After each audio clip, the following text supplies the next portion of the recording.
What's up, YouTube? This is Too Raw for TV. So this is a request.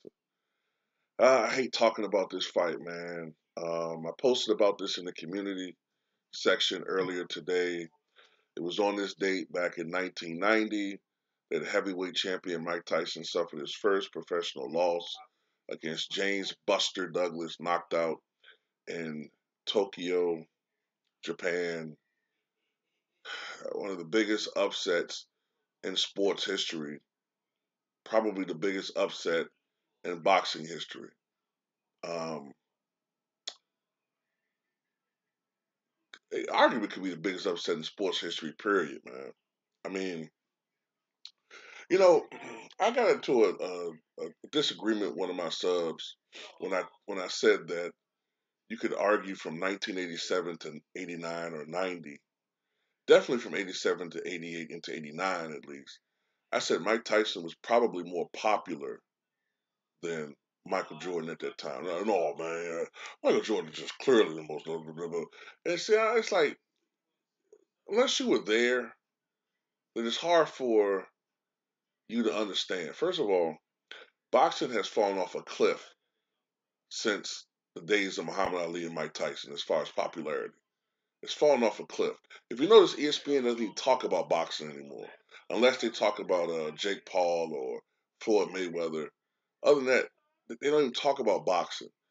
Back then, they talked about boxing on a regular basis. They had segments called Inside the Ring where they talked about boxing in depth. They don't do that anymore. A lot of that is because of the fall of Mike Tyson, the fall of the heavyweight division, and the just decline in interest in boxing in this country. You know what I'm saying? And Mike Tyson at that time was hit a different image before he hooked up with Don King. They tried to push him as this kid who was troubled, saved by these white folks, and now he's good, wholesome. It's hard to believe that shit, but they were selling him like that. And he had a video game. Mike Tyson had a fucking video game before Michael Jordan had one. Mike Tyson had a fucking video game, man. But anyway, the date was actually February 10th into February 11th here because the fight happened over in Tokyo where they're several hours ahead of us. So it was still, I think, February the 10th here when the fight actually uh, took place. And if my memory serves me correctly, I was 9 years old at the time, but I still remember watching Tyson the last couple of fights, Bruno, um, Carl Williams, I think. I noticed that he was getting hit a little bit more often. And I noticed that he didn't look as impressive. Those are things, even at that age, I noticed there was differences. Now, of course, I noticed he was getting hit more because he was headhunting. His defense was suffering. He wasn't bobbing and weaving. But, I just noticed he didn't look as good. But still, at that time, we literally thought he was invincible. You can't beat this guy. On his worst night, he still was better than everybody else, right? Mind you, he was only 23 years old at the time. So we was thinking this guy's gonna be a heavyweight champion all the way through the 1990s into the 2000s. Like he's gonna have the most dominant reign at least since Joe Louis, maybe even more dominant. That's what we were thinking at the time. And his last few fights have been so uneventful, um, so one-sided that even though they were pushing this fight, many of us didn't think that Buster had a chance. I mean, Buster had looked lackluster his last few fights, and he was a 42-1 underdog. And I remember, if I remember serving correctly, I was watching Saturday Night Live that evening. I was watching Saturday Night Live,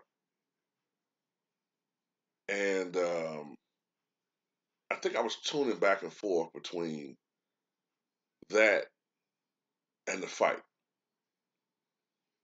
I think it was Saturday Night Live. I know I was watching something, and I was tuning back and forth between the fight and whatever else I was looking at. And, you know, I would look at whatever the hell I was looking at, and I would turn back, and the fight was still going on. And I noticed Tyson was getting hit a little bit more. I was like, well, in my mind, I'm thinking, okay, he's just trying to put on a show, stretch the fight out.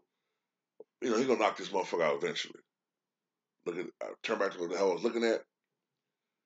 I turn back. It's the fourth round, and Tyson isn't looking too good. I said, okay, well, he's getting off to a slow start.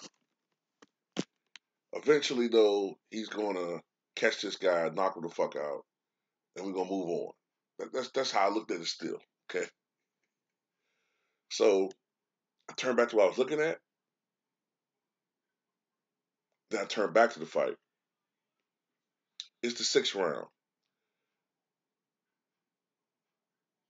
Then I notice when they show a close up of Mike, I see his eye. And that's when I stopped flipping back and forth. That's when I started realizing, wait a minute. Because I hadn't really been tuned into the fight.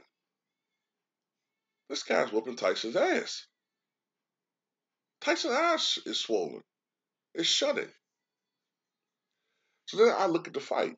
And in my 9-year-old mind, I'm not used to Tyson getting hit often. It might be a guy might catch him, you know, once or twice in the fight, not flush. No, Douglas was catching Tyson flush and staggering him. And Tyson was just swinging and missing, swinging and missing, swinging and missing, swinging and missing. Tyson was just swinging and missing for the most part. Douglas was peppering this motherfucker. And then we go into, I think it was the ninth round, where Tyson, at the end, catches Douglas. Now, technically, I will say to this day, I'm not saying Douglas was like not completely out cold for over 10 seconds, but technically, he was down for more than 10 seconds. The fight should have ended. I still say that to this day. The fight should have technically ended at that time, but he gave him a long count, got back up. Because I thought when Tyson knocked him down, like, yes, yes, yes, he survived. Douglas comes back. I think it was the 10th round. And he just fucking floored Tyson, man. I mean, he hit Tyson. He hit Tyson with a shot, man. I thought Tyson's fucking head was gonna come off, man. I swear, if Tyson didn't have as strong a neck as he had, I thought his neck would have been broken. And it was just a pitiful, unbelievable sight. I couldn't believe what the fuck I was seeing. I couldn't believe he fucking lost, especially in that manner. I always envisioned Tyson, like if he was going to lose, I thought it was going to be like, even back then I said, well, it might be like a bad decision or some shit, crooked officials. Because I remember, man, a lot of us loved Mike Tyson back then. We loved Mike Tyson. Tyson may not have been as popular toward the end because of his allegiance to Don King and the pro-black rhetoric. So he lost a lot of, quote, mainstream popularity. But that shit endeared him to the black community. And to see him lose to Buster Douglas fucked me up, man. I was a huge Mike Tyson fan back then. Huge. I hated Buster Douglas. I hated him with a fucking passion. And I never fucking recognized him as a real champion. I thought it was a fluke. And to this day, that shit is confirmed in my mind because Holyfield whooped his ass. Look, I'm gonna tell you something. This is how much I hated Buster Douglas. Anybody that's followed my channel know that I'm not a real big Buster Evander Holyfield fan. I respect him as a fighter. I'm not a huge Holyfield fan. I was that night in October '90. I was a huge fucking Holyfield fan, And I was rooting for Holyfield that whole damn night.